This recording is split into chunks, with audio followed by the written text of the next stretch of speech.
defeat CPS when they make false allegations against you in order to kidnap your children, all right?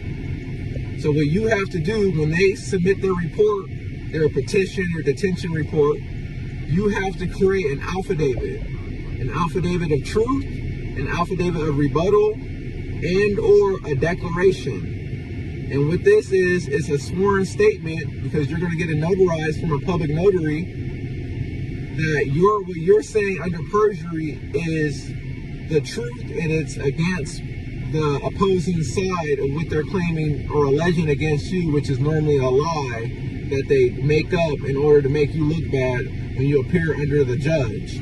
So the judge is supposed to be a neutral person, and then there's your team, and then there's their team. So when they're making an argument against you, you need to make an argument against them and provide proof to the neutral judge of why what they're saying is not factual and what you're saying is the truth. And these documents, after you get them notarized, you have to go to the county clerk and submit these documents.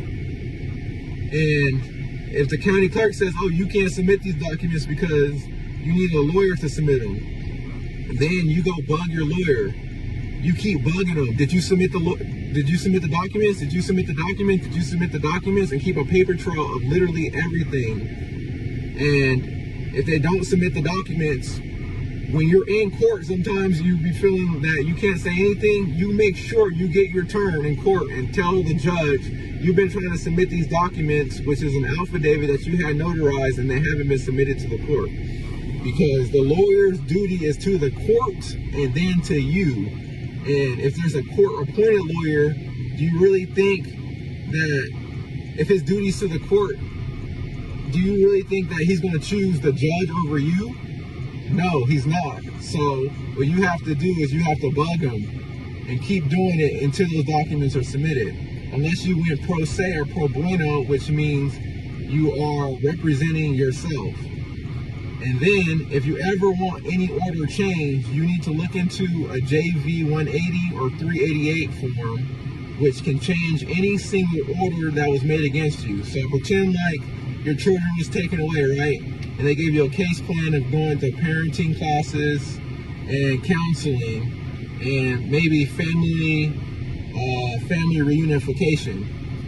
You don't ever want to use the word family reunification. That means that they're going to take your child and they're giving you services in order to get your children back. So from the very, very beginning, you need to be talking about family maintenance.